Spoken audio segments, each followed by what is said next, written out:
ایران نے کیے بڑے حملے۔ فارس نیوز ایجنسی اور سرکاری میڈیا ایران کی خبر رساں ایجنسی فارس نیوز نے پیر کی صبح مقامی ذرائع کے حوالے سے رپورٹ کیا کہ ایک امریکی جنگی جہاز نے آمنہ ہرمز میں داخل ہونے کی کوشش کی۔ ایران کی طرف سے وارننگ کو نظر انداز کیا گیا، جس پر 2 میزائل داغے گئے جو جاز جزیرے کے قریب اسے جا لگے۔ ایران کی سرکاری میڈیا نے اسے تیز اور فیصلہ کن وارننگ قرار دیا۔ ایرانی بحریہ کا کہنا ہے کہ امریکی جہاز وارننگ کے باوجود پیچھے نہیں ہٹا تو کروز میزائل اور راکٹ جنگی ڈرون فائر کیے گئے۔ پاسداران انقلاب IRGC نے ایک نیا بحری کنٹرول زون قائم کرنے کا بھی اعلان کیا ہے، جس کے تحت کوئی بھی غیر ملکی بحری جہاز بغیر ایران کے اجازت کے آبنہ ہرمز میں داخل نہیں ہو سکتا۔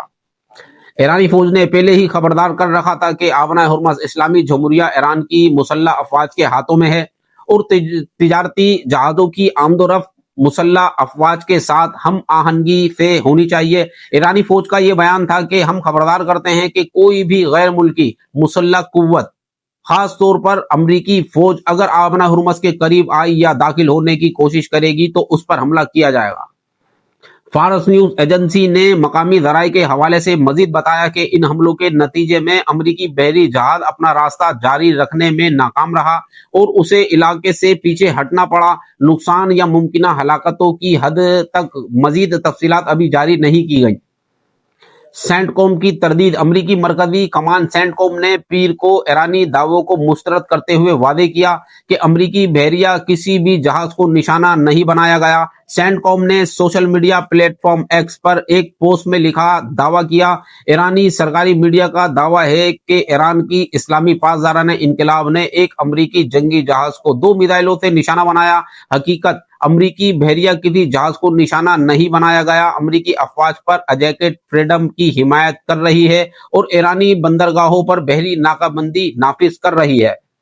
پروجیکٹ فریڈم کی تفصیلات۔ سینٹ کوم نے بتایا کہ امریکی بحریہ کے گائیڈ میزائل ڈسٹرائر آبنہ ہرمز سے گزر کر خلیج عرب میں داخل ہو چکے ہیں اور پروجیکٹ فریڈم کی حمایت کر رہے ہیں۔ پہلے مرحلے کے طور پر 2 امریکی پرچم والے تجارتی جہاز کامیابی سے آبنہ ہرمز سے گزر چکے ہیں۔ یہ تھے امریکہ کے دعوے۔ آگے چلتے ہیں۔ ایڈمرل بریڈ کوپر کا بیان۔ امریکی مرکزی کمان کے سربراہ ایڈمرل بریڈ کوپر نے پیر کو بتایا کہ امریکی اپاچی اور سی ہاک ہیلی کاپٹر نے تجارتی جہاز رانی کو خطرہ آمنہ ہرمز والی 6 ایرانی چھوٹی کشتیوں کو نشانہ بنایا۔ انہوں نے کہا کہ امریکی افواج نے اپنی اور تجارتی جہازوں کی جانب سے داغے گئے تمام میزائل اور ڈرونز کو بھی مؤثر طریقے سے ناکارہ بنا دیا گیا۔ متحدہ عرب امارات فجیرہ آئل زون پر ڈرون اور میزائل حملہ۔ فجیرہ آئل زون میں آگ۔ پیر کو متحدہ عرب امارات کے فجیرہ پیٹرولیم انڈسٹریز زون میں ایران کی طرف سے ڈرون حملے کے نتیجے میں آگ بھڑک اٹھی۔ فجیرہ آئل میڈیا آفس نے بتایا کہ سول ڈیفنس کی ٹیموں نے فوری طور پر آگ پر قابو پانے کی کوشش کی۔ 8 اپریل کی جنگ بندی کے بعد پہلا حملہ۔ یہ حملہ 8 اپریل کو امریکہ اور ایران کے درمیان طے پانے والی نازک جنگ بندی کے بعد خلیجی پڑوسی ملک پر ایران کا پہلا حملہ تھا۔ 3 انڈین شہری زخمی۔ ابو ظبی میں ایرانی سفارت خانے نے تصدیق کی ہے کہ ایرانی حملے میں 3 انڈین شہری معمولی زخمی ہوئے، جنہیں اسپتال منتقل کر دیا گیا۔ سفارت خانے کے بیان نے ہم زخمی انڈین شہری کی مناسب علاج اور فلاح و بہبود کے لیے مقامی حکام سے رابطے میں ہیں۔ UAE کا فضائی دفاع میسر رہا۔ متحدہ عرب امارات کی وزراء دفاع نے بتایا کہ ایران کی طرف سے 4 کروز میزائل داغے گئے، جن میں سے 3 کو امریکی حدود کے اوپر فضا میں ہی مار گرایا گیا، جبکہ 4تھا میزائل سمندر میں جا گرا۔ UAE کا سرکاری موقف۔ حملوں کی شدید مذمت۔ متحدہ عرب امارات اور وزارت خارجہ نے ایران کے میزائل اور ڈرون حملوں کو غلط قرار دیتے ہوئے شدید مذمت کی۔ وزارت خارجہ نے اسے خطرناک، اشتعال انگیزی اور ناقابل قبول حد سے تجاوز قرار دیا۔ بین الاقوامی قوانین کی خلاف ورزی۔ بیان میں کہا گیا کہ یہ حملے بین الاقوامی قانون اور اقوام متحدہ کے منشور کے اصولوں کی کھلی خلاف ورزی ہے۔ UAE نے کہا کہ شہریوں اور شہری انفراسٹرکچر کو نشانہ بنانا تمام قانون اور انسانی ہمدردی کے خلاف ہے۔ ایران پر مکمل ذمہ داری۔ متحدہ عرب امارات نے ایران کو ان حملوں اور ان کے نتائج کا مکمل طور پر ذمہ دار ٹھہرایا اور کہا کہ وہ اپنی خود مختاری اور تحفظ میں کوئی سمجھوتا نہیں کرے گا اور بین الاقوامی قانون کے مطابق جواب دینے کا پورا حق محفوظ رکھتا ہے۔ ایران کا دفاعی موقف، وارننگ شاٹ کا دعویٰ۔ ایران کے سرکاری ٹی وی نے کہا کہ ایرانی بحریہ نے ایک کروز میزائل اور وارننگ شاٹ کے طور پر فائر کیا اور اس کا متحدہ عرب امارات کو نشانہ بنانے کا کوئی منصوبہ نہیں تھا۔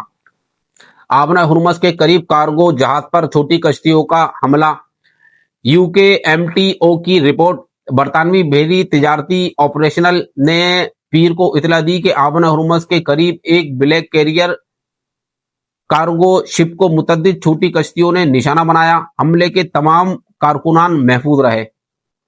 یہ حملہ آبنہ ہرمز کے مشرق میں ایران کے ساحلی شہر سرخ کے قریب فجیرہ سے 78 نائکل میل شمال میں ہوا۔ یہ 22 اپریل کے بعد اس علاقے میں رپورٹ ہونے والا پہلا حملہ تھا۔ ایران نے اس حملے کو تردید کرتے ہوئے کہا کہ وہاں سے گزرنے والے جہازوں کو دستاویزات کی جانچ کے لیے روکا گیا تھا۔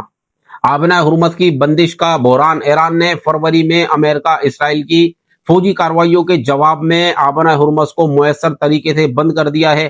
اب ایران کا کہنا ہے کہ آبنہ ہرمز جنگ سے پہلے والی صورتحال میں واپس نہیں آئے گا۔ پاسداران انقلاب نے ایک نیا بحری کنٹرول زون قائم کر دیا ہے جس کے تحت غیر ملکی بحری جہازوں کو آبنہ ہرمز میں داخل کے لیے ایران کی اجازت درکار ہوگی۔